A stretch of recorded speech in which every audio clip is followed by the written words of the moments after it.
प्रभु की आराधना करें। एक बार फिर आप में से प्रत्येक का प्रभु यीशु के नाम में हम स्वागत करते हैं। हमारा परमेश्वर अच्छा है, हमारा परमेश्वर भला है और अच्छा लगता है जब उसके लोग परमेश्वर की उपस्थिति के अंदर अपने टाइम को देते हैं। थोड़ा आगे हो जाएगा, दिक्कत है, बेटा आगे नहीं, थोड़ा थोड़ा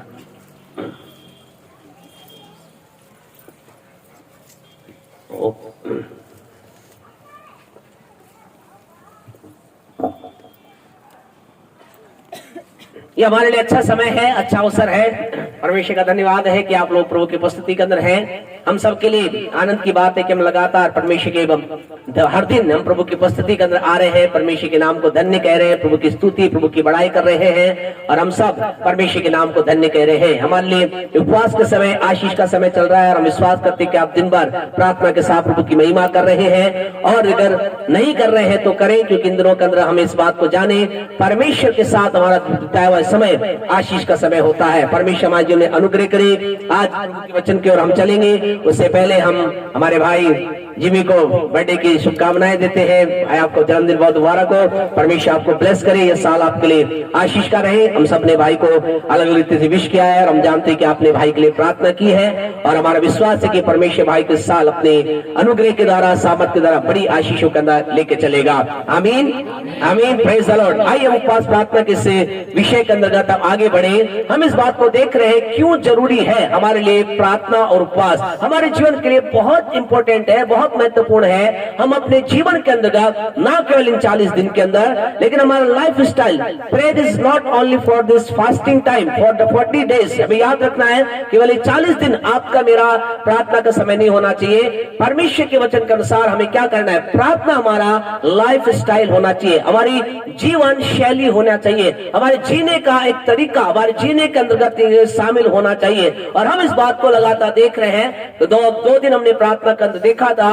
क्यों मेरा प्रार्थना करते हैं? क्योंकि प्रार्थना क्या करती है? आपको मुझे परमेश्वर की चीजों के लिए तैयार करती है। जब हम प्रार्थना करते हैं, जब उपवास करते हैं, जब अपने आप को परमेश्वर के नजदीक लेकर जाते हैं, क्या होता है? परमेश्वर की चीजें हमारे जीवन में एंटर करती हैं, परमेश्वर की ब्लेसिंग हमारे जीवन में आती है, परमेश्वर की आशीष के हम भागीदारी हो पाते हैं। और उसके बाद हमने देखा था कि हमने कल एक विशेष बात को देखा था कि हम क्या करते हैं? हम प्रार्थना करते हैं। प्रार्थना क्या करती है? परमेश्वर के क्रोध से हमें बचाती है। परमेश्वर का क्रोध, परमेश्वर का प्रकोप जो मनुष्य जाति पर आता है कई बार, उससे क्या होती है? प्रार्थना इसमें हेल्पफुल होती है। इसलिए हमारे जीवन के लिए प्रार्थना और भी आवश्यक बन जाती है, और भी जरूरी बन जाती है, क्योंकि प्रार्थना हमारे जीवन में क्या करती है? हमें परमेश्वर के प्रकोप से हमें बचाती है, क्रोध से हमें बचाती है। कल हमने इस बात को देखा था। हमारा परमेश्वर कैसा परमेश्वर है? दयालु परमेश्वर है, दया करने वाला परमेश्वर है। हमारा परमेश्वर अनुग्रह करने वाला परमेश्वर। लेकिन अगर एक व्यक्ति, अगर एक समूह, अगर एक देश क्या करे? परमेश्वर की उस दया और परमेश्वर की उस अनुग्रह का क्या करे? गलत फायदा उठाए, उसके विपरीत चले, तो हमने इस बात को देखा। परमेश्वर क्रोध आता है, परमेश्वर का प्रकोप उसके जीवन में आता है। लेकिन अगर ऐसे समय के अंदर व्यक्ति, देश, समूह क्या करे? परमेश्वर से प्रार्थना करे, उस प्रकोप से बच सकता है। हमने देखा नीनवे के उदाहरण के अंतर्गत, हमने इस बात को देखा कैसे वो पूरा देश प्रार्थना में चला गया, कैसे पूरा वो नीनवे जो शहर था, पूरा शहर क्या हो गया? प्रार्थना करने चला गया। वहां के बड़े से लेकर छोटे तक, यहाँ तक कि जानवर भी क्या, ऐसा लिखा है, उन्होंने भी खाना नहीं खाया। और एक अद्भुत सामर्थ्य वहां पर देखते हैं। पूरा नीनवे जो परमेश्वर के क्रोध के अधीन था, परमेश्वर से लिखा गया है, उस पर क्या हुई? परमेश्वर की दया एक बार फिर आ गई। आपसे कहना चाहते हैं आज की रात एक बार फिर, इससे पहले कि हम अगले पॉइंट के अंदर जाएं, याद रखें, अगर आप में से कोई जन ऐसा है, परमेश्वर की दया और उसके अनुग्रह को प्राप्त करने के बाद गलत आप चल रहे हैं, परमेश्वर की दया और उसके अनुग्रह का गलत फायदा उठा रहे हैं, याद रखें उसका प्रकोप खतरनाक है। प्रभु के पवित्र वचन के अंतर्गत अगर इब्रानियों 12, बुक ऑफ इब्रू चैप्टर 12 वर्स 29 अगर आप पढ़ेंगे, इब्रानियों 12 उसका 29 अगर पढ़ेंगे, वहां परमेश्वर के वचन, परमेश्वर के क्रोध के बारे में, परमेश्वर के वचन के अंदर उसकी खतरनाक बात में लिखा है। क्या लिखा? पढ़े। क्योंकि हमारा परमेश्वर भस्म करने वाली आग है। Consuming fire. और गॉड, हमारा परमेश्वर क्या है? भस्म करने वाली आग है। याद रखें, वो परमेश्वर दया से भरा परमेश्वर है, अनुग्रह से भरा परमेश्वर है। वो किसी पर भी दया कर सकता, किसी भी नीचे से नीचे व्यक्ति के जीवन के अंदर, छोटे से छोटे व्यक्ति के जीवन को पार, बड़े से बड़े व्यक्ति के जीवन को पार, गरीब से गरीब को पार, अमीर से अमीर पार, मूर्ख से मूर्ख पार, बुद्धिमान से बुद्धिमान, कोई भी उसके पास आता है, उस पर अपना अनुग्रह करता है, उस पर अपना दया करता है, उसके जीवन में कार्य करता है। लेकिन इस बिहार में बी केयरफुल, अलर्ट रहे, सचेत रहे, जागृत रहे। वो व्यक्ति जिसके जीवन में प्रभु की दया और अनुग्रह आया है, गलत उसका फायदा ना उठाए, उसका प्रकोप आता है। लेकिन आज हम एक और बात को पर हम देखेंगे, हम इस बात का अगर हम प्रकोप में हैं, आपको लगता है आप परमेश्वर के क्रोध के अधीन आ गए हैं, आपको प्रभु क्रोध आ रहा है, क्या करें? प्रार्थना करें, उपवास में आ जाएं, परमेश्वर आपके जीवन में दया करेगा, ऐसे व्यक्ति के जीवन में दया करेगा। आज हम एक नेक्स्ट पॉइंट के ऊपर हम आज बातचीत करेंगे। प्रार्थना हमारे जीवन में क्या करती है? हमें याद रखना है, हमें प्रार्थना करना है। जल्दी से हमारे साथ वचन को निकालें, मत्ती रचित सुसमाचार उसका 6वां अध्याय, book of Matthew chapter 6 verse 5 and 16, 5 और 16 को पढ़े। जब तू प्रार्थना करे, 16 को पढ़े। जब तुम उपवास करो। प्यारे परमेश्वर के लोगों, यहाँ पर 2 बातें लिखी गई, जब तुम प्रार्थना करो, जब तुम उपवास करो। इसका मतलब हमें करना है, इस बात को समझना है। हम चाहते हैं कि आपके मेरे अंदर ये बात समझ आए कि हमें प्रार्थना करनी है, हमें उपवास करना है, हमें प्रार्थना में चलना है, हमें उपवास में चलना है। प्यारे परमेश्वर लोगों, प्रभु के वचन के अंदर मैथ्यू 6:5 के अंदर से लिखा, when you pray, 6:11 says like this, when you fast, जब तू प्रार्थना करे, जब तू उपवास करे, मुझे आपको उपवास प्रार्थना करना है। याद रखें, इस बात को पर ना छोड़ दे। ठीक है, हमारे चर्च के कुछ लोग प्रार्थना करेंगे, ठीक है, हमने एक लिस्ट लेकर के पास्टर साहब को दे दी, पास्टर साहब जी हमारी प्रेयर रिक्वेस्ट है, आप प्रार्थना कीजिए। ठीक है, हमने अपने प्रेयर टावर में पहुंचा दी, प्रभु के दासों के पास पहुंचा दी, फोन कॉल के द्वारा कहीं पहुंचा दी। अच्छी बात है, हमें एक दूसरे के अपना प्रेयर रिक्वेस्ट देना है, अच्छी बात है, आप देते हैं, कोई दिक्कत नहीं। लेकिन पर्सनली, व्यक्तिगत तौर से आपको मुझे प्रार्थना करना है। लूका 11:1 को अगर आप पढ़ेंगे तो ऐसा लिखा है, यीशु मसीह के बारे में लिखा है कि यीशु मसीह क्या किया? यीशु मसीह ने प्रार्थना की। आपसे कहना, जब आपके मेरे स्वामी ने, आपके मेरे प्रभु ने प्रार्थना की, मुझे आपको भी प्रार्थना करना है। मरकुस 1:35 अगर आप पढ़ेंगे परमेश्वर के पवित्र वचन में, वहां हम देखते हैं मरकुस के पहले अध्याय में बड़े चमत्कार होते हैं। मरकुस के पहले अध्याय के शुरुआत से बड़े बड़े काम वहां पर होते हैं। लेकिन 1:35 के अंदर क्या लिखा? पढ़े मार्क 1:35। पहर को दिन निकलने से बहुत पहले वह उठकर निकला और एक जंगली स्थान में गया, वहां प्रार्थना करने लगा। यीशु के बारे में ऐसा लिखा है, वो भोर को उठा, जल्दी उठा, सूर्योदय होने से पहले उठा। इससे पहले कि वो दूसरा काम करे, इससे पहले कि वो लोगों के जीवन में चंगाई को डाले, इससे पहले लोगों के लिए ब्लेसिंग का कारण बने, वो क्या करता है? ऐसा लिखा है, वो प्रार्थना में चला जाता है। आपसे कहना चाहते हैं, आप और मैं यीशु से बड़े नहीं, आप और मैं यीशु से अलग भी नहीं, हमें भी क्या करना है? प्रार्थना करना है। और आज हम विशेष तीसरी महत्वपूर्ण बात को देखेंगे। जब हम प्रार्थना करते हैं प्यारे परमेश्वर लोगों, हमारे जीवन में क्या होता है?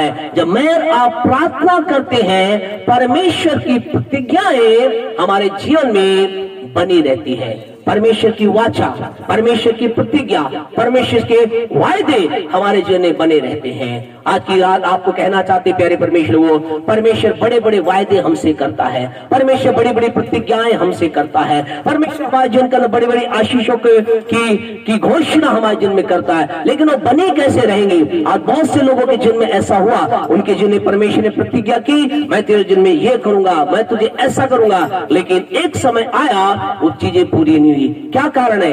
क्या परमेश्वर, हमारा परमेश्वर बदलने वाला परमेश्वर है? क्या हमारा परमेश्वर ये कहता है केवल ऐसा परमेश्वर है, ठीक है वो बोल देता है उसके बाद भूल जाता है? ऐसा नहीं। प्रभु के पवित्र वचन में भजन पे 89 अगर आप निकालेंगे, उसकी 34 वर्ष को आप पढ़ोगे, आपसे कहना चाहते हैं हमारा परमेश्वर वो परमेश्वर है जो अपनी वाचा के बारे में, जो अपनी प्रतिज्ञा के बारे में, जो अपने प्रोमिसेस के बारे में जानते क्या कहता है? पढ़े, मैं अपनी वाचा ना तोड़ूं, मैं अपनी वाचा ना तोड़ूंगा।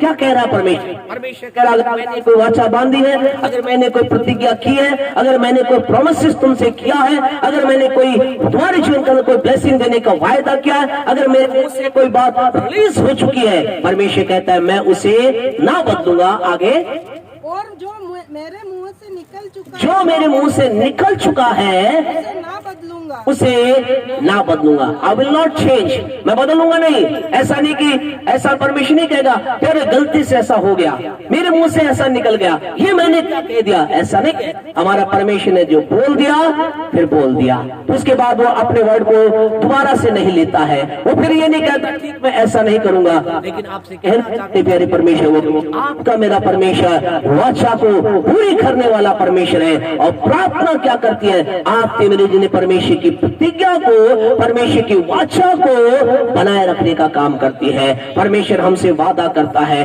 परमेश्वर प्रॉमिसेस करता है। आपसे कहना, जब आप प्रतिदिन प्रभु के वचन को पढ़ते हैं, पढ़ेंगे, आप देखेंगे परमेश्वर के बड़े बड़े वायदे आपके पास आएंगे। जब आप प्रभु के वचन को खोलेंगे, एक आवाज उसमें से आएगी, मैं तेरे साथ रहूंगा, मत डर, जहां जहां तू जाएगा मैं तेरे साथ रहूंगा, जिस जिस स्थान पर तू पैर रखेगा वो जगह मैं तुझे दे दूंगा। तू याबान दृढ़ हो, अगर तू आग में भी होकर जाए आग तुझे जला ना सकेगी, नदी में होकर जाए नदी तुझे डुबो ना सकेगी, क्योंकि मैं तेरे साथ रहूंगा। बड़ी बड़ी प्रतिज्ञाएं मेरा प्रभु तुमसे प्राप्त करते हैं, लेकिन ये प्रतिज्ञा पूरी कैसे होती है? How this all this thing fulfil in our life, हमारे जीवन में संपूर्णता कैसे आती है, पूरी कैसे होती है? इसके लिए आपको मुझे एक प्रार्थना का जीवन जीना है। प्रभु के पवित्र वचन में हम जल्दी जल्दी चलेंगे, ठंड हो रही है तो मैं जल्दी से हम इसको सोचते हैं कि जल्दी से हम खत्म करें, लेकिन कुछ बातें हैं महत्वपूर्ण बातों को हम देख करके जल्दी से हम खत्म करेंगे। परमेश्वर के पवित्र वचन के अंदर एक व्यक्ति के बारे में हम जल्दी जल्दी देखेंगे, उस व्यक्ति के बारे में, और उसका नाम है अब्राहम। अब्राहम नाम का व्यक्ति है। उत्पत्ति के 12वें अध्याय के अंतर्गत इसका विशेष हमें इस व्यक्ति के बारे में देखने को मिलता है। इस व्यक्ति से परमेश्वर एक वायदा करता है। उत्पत्ति की पुस्तक उसका 12वां अध्याय उसकी पहली आयत में परमेश्वर से कहता तू ऐसा ऐसा कर। फिर परमेश्वर व्यक्ति क्या कहता है? अगर तू मेरी बात के अनुसार करेगा, जो मैं तुझे कहता हूँ करूंगा करेगा। परमेश्वर क्या कहता है? पढ़े उसकी दूसरी आयत को जल्दी से। हाँ जी, मैं तुझसे बड़ी जाति बनाऊंगा, आशीष दूंगा, नाम को महान करूंगा, आशीष का मूल होगा, जो तुझे आशीर्वाद दे उसे मैं आशीष दूंगा, जो तुझे कोसेगा उसे मैं श्राप दूंगा। भूमंडल के सारे कुल तेरे द्वारा आशीष को प्राप्त करेंगे। यहाँ परमेश्वर वायदा कर रहा है, वाचा बांध रहा है, प्रतिज्ञा कर रहा है। अब्राहम नाम के व्यक्ति को कितनी 7 ब्लेसिंग की 7 आशीषों की वायदा कर रहा है। इस अब्राहम नाम के व्यक्ति ने आशीषों को प्राप्त किया। इन अब्राहम नाम के व्यक्ति ने परमेश्वर की वाचा को पर परमेश्वर के प्रति भरोसा किया, और क्या करता है? ये अपने देश को, ये अपने कुटुंबियों को, और ये अपने जन्मभूमि को छोड़कर क्या करता है? एक दूसरे देश की ओर निकल जाता है, दूसरे देश में चला जाता है। और जब वहां पहुंचता है, जानते पहला काम क्या करता है? अगर इसी उत्पत्ति के 12वें अध्याय को आगे आप पढ़ोगे, इसकी 8वीं आयत को पढ़ेगा, जल्दी से पढ़े 8वीं आयत को। वहाँ से आगे, हाँ जी, फिर वहाँ से आगे बढ़कर मैं उस पहाड़ पर गया जो बेतेल के पूर्व की ओर है। हाँ जी, और अपना तंबू उस स्थान में खड़ा किया, तंबू को स्थान पर खड़ा किया जिसके पश्चिम की ओर, इसके पश्चिम की ओर तो बेतेल हाँ और पूर्व की ओर ए है। हाँ, वहाँ भी उसने प्रार्थना की। वहां भी उसने प्रार्थना की। क्या करता है वो व्यक्ति? एक वृक्ष के पास प्रतिज्ञा आ जाती है, उसके बाद बड़ी बड़ी परमेश्वर के वायदे को प्राप्त करता है। परमेश्वर कहता है मैं तुझे आशीष दूंगा, मैं तुझे आशीष का मोल बनाऊंगा, तू जीवन के अंदर आशीष को प्राप्त करेगा। जो तुझे आशीर्वाद देगा मैं उसे आशीष दूंगा, जो तुझे कोसेगा मैं उसे श्राप दूंगा। तेरे द्वारा भूमंडल के सारे कुल क्या होंगे? आशीष को प्राप्त करेंगे। परमेश्वर से बड़ी आशीष को प्राप्त कर ऐसा नहीं ये अपनी दुनिया में खो जाता है, ये ऐसा कहता नहीं फिरता मेरे से परमेश्वर ने बड़ी प्रतिज्ञा की है, परमेश्वर मुझे महान करने जा रहा है, मैं बड़ा व्यक्ति बनने जा रहा हूं, अब मुझे परमेश्वर से कोई लेना देना नहीं। लेकिन ऐसा लिखा है, उसके बाद ये क्या करता है? उसके बाद भी ये अपने आप को परमेश्वर के साथ बनाए रखता है। फिर उसके बाद भी ऐसा लिखा है, फिर भी ये प्रार्थना करता है। आज की रात आप शाम आपसे कहना चाहते हैं, खुदा के लोगों, हमारे जीवन में परमेश्वर की प्रतिज्ञा आ जाए, परमेश्वर का वचन आपके पास आ जाए, आपका परमेश्वर का वचन आपके आत्मा प्रभु के दास के द्वारा आ सकता है, पवित्र आत्मा आपसे बात कर सकता है, वचन पढ़ते समय आपको प्राप्त हो सकता है, लेकिन उस वाचा को पूरी वो प्रतिज्ञा वो वचन आपके मेरे जीवन में पूरा होगा। हमें प्रार्थना बने रहना है और ये व्यक्ति प्रार्थना बना रहता है, ये व्यक्ति प्रार्थना के अंदर चलता रहता है। और फिर क्या होता है, प्रार्थना के साथ जब आगे बढ़ता है, एक समय इसके जीवन में आता है, इसको एक ऐसे कड़वे अनुभव से होकर गुजरना पड़ता है। इसके पास जो कुछ भी था उसका आधा हिस्सा इसके भतीजे के पास चला जाता है और उसके बाद इसके हिस्से में क्या आता है, रेगिस्तानी हिस्सा। इसके हिस्से में क्या आता है, सूखा हिस्सा। ये उस सूखे हिस्से के अंदर है, रेगिस्तानी हिस्से के अंदर है। इसकी तराई वाली चीजें चली गई है। ये एक ऐसे स्थान पर ऐसे समय के अंदर आ गया है, ऐसे टाइम के अंदर होकर के जाता है। ये एक सूखे स्थान से होकर गुजर रहा है, लेकिन उसके बाद भी जानते इसके बारे में क्या लिखा है, पढ़े 13 का 18 लिखे, जब ये जीवन के सूखे स्थान से, जीवन के सूखे अनुभव से होकर गुजरा, जीवन के एक कड़वे अनुभव से होकर गुजरा, उसके बाद क्या लिखा है 13 का 18।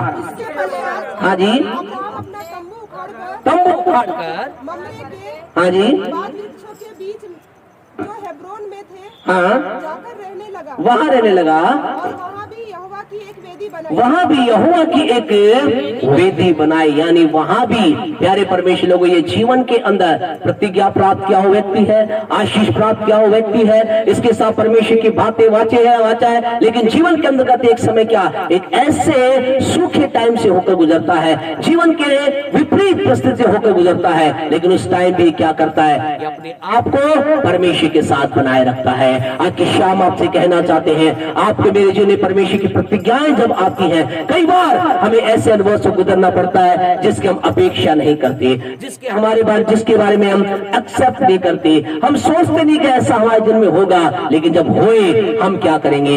इब्राहिम ने ऐसा नहीं कहा, नहीं ये क्या हो गया, खुदा ने मुझसे बड़ी प्रतिज्ञा की, मैं अभी रेगिस्तान के स्थान पे आ गया, चारों तरफ मुझे भूमि दिखाई दे रही है, कोई हरियाली नहीं है, चारों तरफ सूखापन है, मैं क्या करूं, मैं लौट करके उसी जगह चला जाऊंगा जहां से आया। ऐसा इब्राहिम ने नहीं किया, लेकिन ऐसा उस स्थान में भी इसने अपने तंबू को खाड़ा और परमेश्वर से प्रार्थना की। और जानते इसका परिणाम क्या हुआ, 16वीं आयत को पढ़े, परमेश्वर ने क्या कहा इससे, इसी के 13-16 पढ़े, मैं तेरे वंश को पृथ्वी की धूल के किनकों के समान, पृथ्वी की धूल के खिनकों के समान बहुत करूंगा। हालेलुया। एक बार फिर परमेश्वर के प्यारे लोगों, इस सूखे स्थान के अंदर का जीवन के कड़वे अनुभव के अंदर होकर गुजरता है व्यक्ति परमेश्वर के साथ जब बना रहता है, परमेश्वर कहता मेरी वाचा तेरे साथ आज भी बनी हुई है, मेरी प्रतिज्ञा तेरे साथ आज भी है। चिंता मत कर अब्राहम, मैं तेरे वंश को बढ़ाऊंगा। चिंता मत कर अब्राहम, मैं तुझे ब्लेस करूंगा। चिंता मत कर अब्राहम, तुझे चारों तरफ सूखापन दिखाई तो दे रहा है, लेकिन मैं आने वाले दिनों में तुझे ब्लेस करूंगा। एक बार फिर परमेश्वर की प्रतिज्ञा, परमेश्वर की वाचा इसके पास आती है। आइए हमारे परमेश्वर के लिए जोरदार ताली बजाएं। हमारा परमेश्वर वो परमेश्वर है जो हर दिन अगर हम उसके साथ बने रहे, परिस्थिति के साथ बदल नहीं जाता। उसने आकर ये देखा, अब्राहम क्या कर, तेरे साथ बहुत बुरा हुआ, तेरे खुद के भतीजे ने तुझे धोखा दे दिया है, अब मैं क्या कर सकता हूँ। कई लोग कहते हैं क्या करे, कई लोग आकर हमें कहते क्या करे पास्टर साहब, वो है मेरा ही तो है, मेरा अपना ही है, अब मैं क्या करूं। आपसे कहे, हम आपस में दूसरे कह सकते हैं, हम आपस में एक दूसरे के लिए दया के शब्द कह सकते हैं, लेकिन हमारा परमेश्वर उस परिस्थिति में भी यदि हम प्रार्थना में बने रहे, वो अपनी वाचा को हमारे साथ पूरा करता है, हमारे साथ प्रतिज्ञा पूरे करता है। और इब्राहिम लगातार प्रार्थना के साथ आगे चलता है और करीब 25 साल के बाद इसे वो आशीष मिलती है जिसके लिए तरस रहा था, और वो आशीष है इसको बेटे की आशीष मिलती है। 25 साल तक चलता रहा, अलग अलग बातों में 25 साल के बाद इसे मिला। फिर जब 25 साल के बाद और करीब 14-15 साल हो जाते, फिर इसके जीवन के अंदर एक और कह सकते हैं ट्विस्ट आता है। इसके जीवन के अंदर एक और ऐसी बात आती है जिसमें परमेश्वर उत्पत्ति के 22वें अध्याय के अंदर हम आए, वहां परमेश्वर आकर कहता है, हे इब्राहिम। इब्राहिम क्या कहता है, हाँ परमेश्वर मैं यहां हूं। Hallelujah, hallelujah. प्यारे परमेश्वर, वो उस जगह पर भी इब्राहिम, इसका मतलब क्या है? उस प्रस्तुति के अंदर भी आशीष पाने के बाद भी इब्राहिम क्या है? परमेश्वर की प्रस्तुति में बना हुआ है। आज बहुत से लोगों के जीवन के अंदर दुख की बात ये है, उन्हें आशीष मिल गई। ओ, मैं बहुत समय इंतजार कर रहा था, मुझे ये मिल गया। अब खुदा कहे, हे आदम तू कहाँ है? ढूंढता खुदा कई बार चर्च में खुदा लोगों को ढूंढता है, कई बार मीटिंग में खुदा लोगों को ढूंढता है, कई बार तो खुदा उनके घर में उन्हें ढूंढता है। हे व्यक्ति, हे बेटे, हे बेटी, तू कहाँ है? तू जो कि लगातार उस स्थान पर हर दिन, हर सुबह मुझसे तू बात करता था, हर शाम जो तू मुझसे बात करता था, हर रात जो कि मुझसे प्रार्थना कर कर तू सोता था, कहाँ है तू? इब्राहिम के लिए परमेश्वर ने जब ऐसा कहा, हे इब्राहिम, इब्राहिम ने क्या कहा? Father, Lord, God, Swami, sir, I am here, मैं यहाँ हूँ। हालेलुया। हम कहें blessed is the man, Abraham आशीषित है जो आशीष पाने के बाद भी वो खुदा के साथ बना हुआ है, परमेश्वर की प्रस्तुति के अंदर है। आज आपसे कहना चाहते हैं, कई बार आशीष पाने के बाद व्यक्ति दूर चला जाता है, लेकिन यहाँ है उसके बाद खुदा उससे कड़वी बात बोलता है। क्या कहता है? इब्राहिम, तू, तेरा जो पुत्र है, एकलौता पुत्र है जिससे तू बहुत प्रेम करता है, मुझे होम बलि करके चढ़ा दे। इब्राहिम क्या कहता है?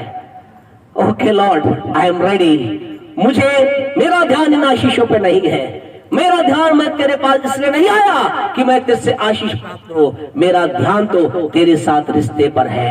मैं चाहता हूं मेरा रिश्ता तुझसे बना रहे, मैं प्रार्थना के साथ बना रहना चाहता हूं। और इसको प्रभु ने कहा, अपने बेटे को दे दे। ये अपने बेटे को लेकर के चलता है।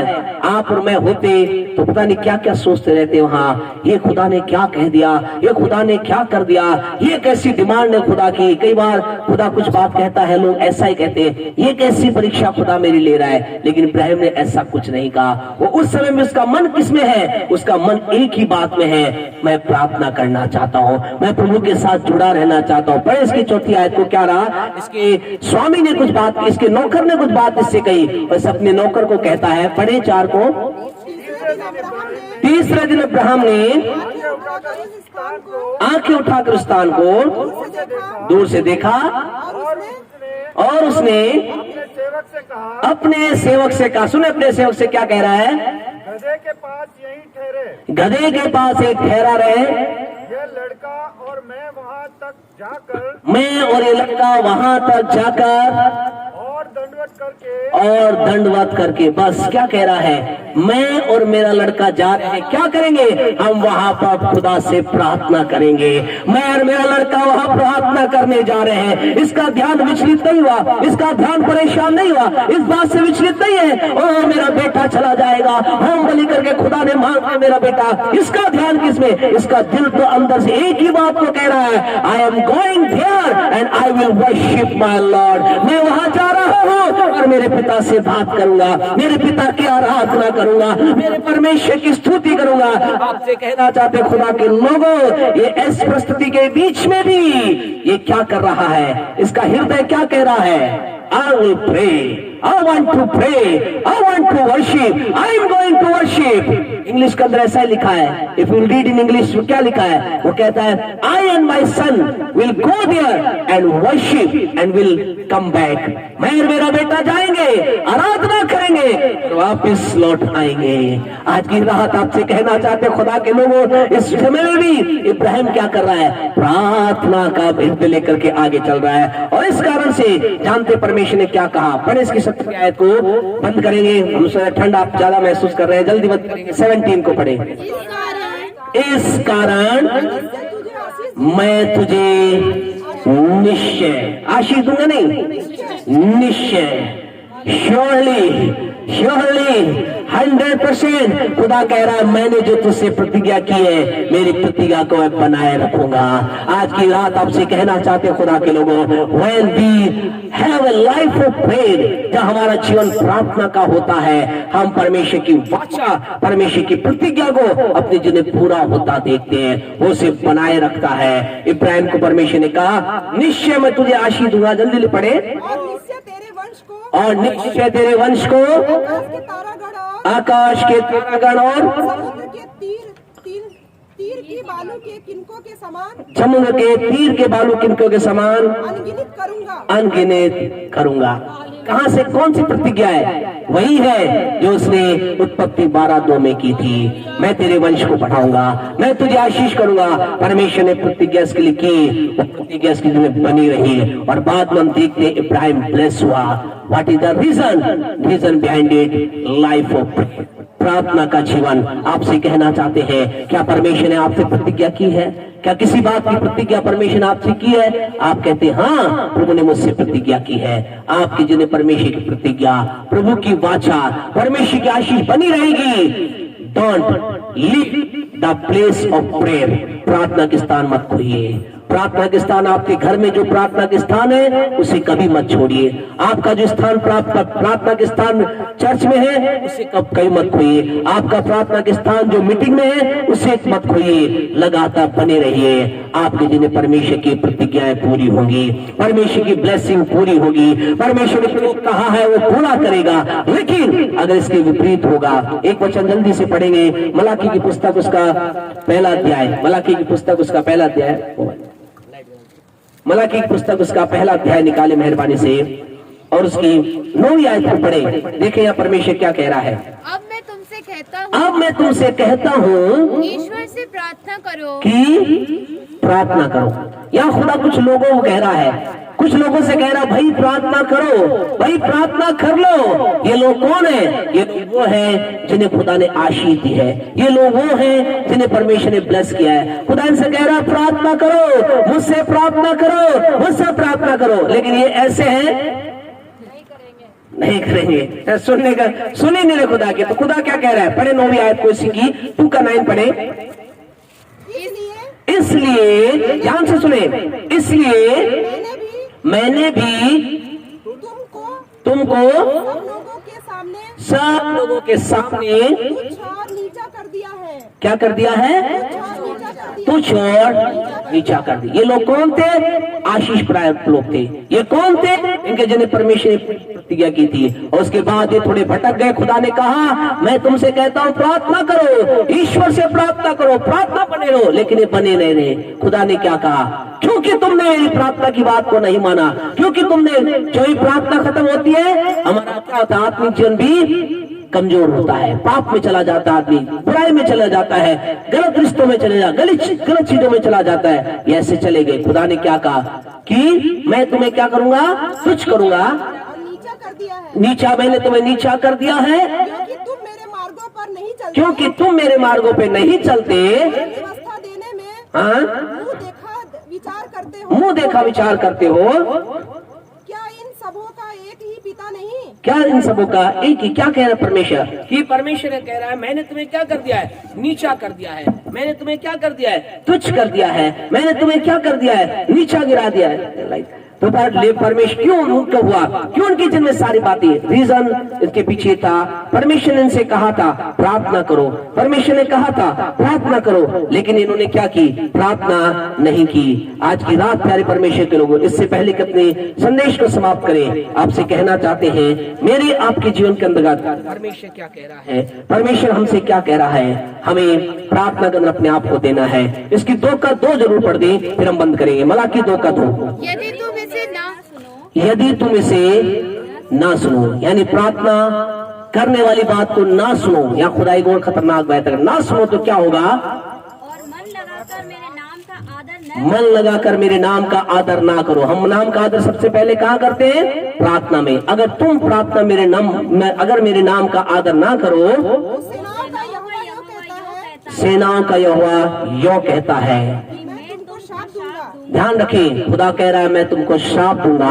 जो वस्तुएं मेरी आशीष से तुम्हें मिली, जो वस्तुएं आशीष से मिली है उन पर मेरा शाप पड़ेगा, उन पर शाप पड़ेगा। बस प्यारे परमेश्वर, खतरनाक बात खुदा कह रहा है। कई बार आदमी क्या सोचता है? आशीष आ गई, बरकत आ गई, सब कुछ आ, क्या जरूरत है अब प्रार्थना में चलने की? लेकिन याद रखें, हमारा परमेश्वर हमारी जीवन प्रतिज्ञाओं को पूरी करता है। कैसे? जब हम प्रार्थना के साथ उसके साथ बने रहते हैं। या इन लोगों ने प्रार्थना नहीं बने रहे। खुदा ने मलाकी 1:9 में कहा ईश्वर से प्रार्थना करो, प्रभु से प्रार्थना करो, प्रार्थना में बने रहो, लेकिन ये बने ना रहे। और मलाकी 2:2 में आकर खुदा कहता है अब मेरा श्राप तुम पर है। जो वस्तु तो मेरे आशीर्वाद से मिली, मेरे अनुग्रह से तो मिली है, मेरी दया से तो मिली है, मेरी करुणा से तो मिली है, वो अब छीनने जा रही है। आज से कहना बहुत से लोगों की चीजें छिन गई है, बहुत से लोग छीनने के कगार पर है। लेकिन आज की रात आइए हम खुदा के सम्मुख टिक जाए। हम खुदा के साथ, खुदा से आगे नहीं बढ़ सकते। आज व्यक्ति अपने आप को खुदा से आगे बढ़ाने की कोशिश करता है। नहीं, we can't go beyond God। हम परमेश्वर के नियम से आगे नहीं जा सकते, हम परमेश्वर कार्य से आगे नहीं जा सकते। परमेश्वर ने कुछ चीजों को ठहरा है, वो मुझे आपको मानना है। आज परमेश्वर ने कुछ प्रतिज्ञा मुझसे आपसे की है, वो सारी पूरी होंगी। आइए अपनी आंखों बंद करें, प्रभु की उपस्थिति में आ जाए। परमेश्वर के लोगों, हमारा परमेश्वर प्रतिज्ञा करने वाला, वाचा बांधने वाला, हजारों हजारों आशीषों का वायदा खुदा ने अपने लोगों के लिए किया है, आपके लिए किया है, मेरे लिए किया है। उसने चंगाई का वायदा किया है, उसने हमें बढ़ाने का वायदा किया है, उसने हमें घोड़े से उठाकर चट्टान पर रखने का वायदा किया है, उसने हमें ब्लेस करने का वायदा किया है। परमेश्वर के लोग, उसने हमें से हर एक के लिए, हमने कहा इसका कोई महत्व नहीं कि आप दाऊद के समान शायद भेड़ चराने वाले अर्थात छोटे होंगे, लेकिन खुदा अपने वायदा किया दाऊद से, मैं तुझे राजा बनाऊंगा। परमेश्वर से बनाया। परमेश्वर की वही प्रतिज्ञा आपके लिए, मेरे लिए है, वही वायदा आपके लिए, मेरे है। हमें ऊंचाई पर रखना चाहता है। आज आपकी स्थिति क्या, चिंता ना करें। आपसे कहना चाहते हम हायर और हायर लेवल के अंदर बढ़ते चले जा रहे हैं। लेकिन सवाल ये है, हमारे जीवन में प्रार्थना का क्या स्थान है? क्या हम प्रतिज्ञा प्राप्त करते समय के बाद प्रार्थना में रहे? इब्राहिम ने प्रतिज्ञा अब्राहम के पास आई, आशीष की वायदा उसके पास आया, वो प्रार्थना कर रहा था। वो जीवन निराशा में गया, फिर भी वो प्रार्थना कर रहा था। जीवन के अंदर एक घोर परीक्षा में होकर गुजरा, वो प्रार्थना में बना रहा। और परमेश्वर ने पहले कहा मैं तुझे आशीष दूंगा, आशीष का मूल बनाऊंगा। लेकिन जब वो सारी बातों का निकल चुका, फिर परमेश्वर ने कहा मैं तुझे निश्चय आशीष दूंगा, मैंने जो तुझसे कहा उससे पूरा करूंगा। तेरे जीवन में आशीषों को तो देखने जा रहा है। और इब्राहिम अपने जीवन काल के अंदर बड़ी बड़ी आशीषों को उसने देखा। आज की रात आपसे कहना चाहते हैं, परमेश्वर ने आपके लिए, मेरे लिए बड़ी बड़ी प्रतिज्ञाएं की है, बड़ी बड़ी आशीषों का वायदा किया है। लेकिन सवाल ये है, क्या हम प्रार्थना में बने हैं? क्या हम प्रार्थना में चल रहे हैं? यदि नहीं, आज की रात खुदा से कहे प्रभु मुझे, मेरी मदद कर कि मैं प्रार्थना में अपने आप को बनाए रखूं, मैं प्रार्थना बनाए रखूं। परमेश्वर हमें ब्लेस करे। Hallelujah, thank you Lord Jesus, worship Lord Jesus. प्रभु तेरी स्तुति आराधना पिता। हालेलुया, धन्यवाद यीशु, धन्यवाद यीशु। भाई प्रदीप से रिक्वेस्ट करेंगे प्रार्थना अगुवाई करे, भाई को माइक दें। हम प्रार्थना में चले, दुआ करें। समय के अंतर्गत परमेश्वर इस वचनों के अनुसार चलने में हमें शरीर की मदद करे।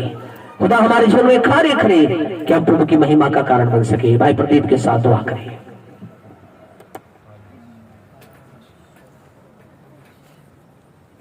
हालेलुया, धन्यवाद प्यारे पिता परमेश्वर। प्रभु यीशु मसीह के नाम से आपके चरणों में आते हैं। पिता परमेश्वर, आपका धन्यवाद देते हैं आज के सुंदर समय के लिए। प्रभु, एक मेरे खुदा झुंड के रूप में आपने हमें इकट्ठा करने में सहायता मदद की। प्रभु मेरे खुदा हर एक को मेरे खुदा आप यहाँ लेके आए। प्रभु आपका धन्यवाद मेरे खुदा, आपके सिंहासन से जो वचन मेरे खुदा हमने सुना है मेरे खुदा, हम उन पे चले मेरे खुदा। हर एक के जीवन में मेरे खुदा बड़ा बदलाव हो मेरे परमेश्वर पिता। प्रभु परमेश्वर की आज्ञा मेरे खुदा हम माने परमेश्वर पिता। प्रभु हम आपकी आज्ञाओं को मान के मेरे खुदा आगे बढ़ना चाहते हैं परमेश्वर पिता। उसमें हर एक की सहायता मदद करना प्रभु। हर एक जन मेरे खुदा जो मेरा खुदा आपसे वायदा करता है मेरे खुदा उसको पूरा करे प्रभु। प्रार्थनाओं में मेरे खुदा, दुआओं में और बढ़ोतरी करे मेरे खुदा। आत्मिक जीवन हर एक के जीवन में मेरे खुदा बढ़ता जाए, ऐसी आपसे दुआ करते हैं प्रभु। मेरे खुदा ना जा, आपने बड़ी बड़ी आशीषें मेरे खुदा हर एक को दिए मेरे खुदा, उनको स्मरण रखे मेरे खुदा और आगे बढ़े मेरे खुदा, और भी मेरे खुदा उन्नति करने पाए परमेश्वर पिता। प्रभु क्योंकि आप में सब संभव है मेरे परमेश्वर पिता, आप सब कुछ कर सकते हैं प्रभु। हर एक सबके जीवन में बड़ा कार्य कीजिए प्रभु। हम विशेष दुआ करते हैं इस मोहल्ले में मेरे खुदा जो नए लोग आज पहली बार मेरे खुदा इस घर में आए परमेश्वर पिता, उनके जीवन में आजाद एक बड़ा कार्य होने पाए परमेश्वर पिता, उनके घरों में मेरे खुदा एक बड़ा बदलाव आ जाने पाए प्रभु। इन वचनों के द्वारा मेरे खुदा एक गहराई मेरे खुदा इनके अंदर पहुंचने पाए प्रभु। और ये मेरे खुदा हर संडे मेरे खुदा आपके भवन में आके प्रतिरोध मेरे खुदा आपसे दुआ करके बड़ी बड़ी मेरे खुदा योजना अपने जीवन की पूरी करने पाए परमेश्वर पिता।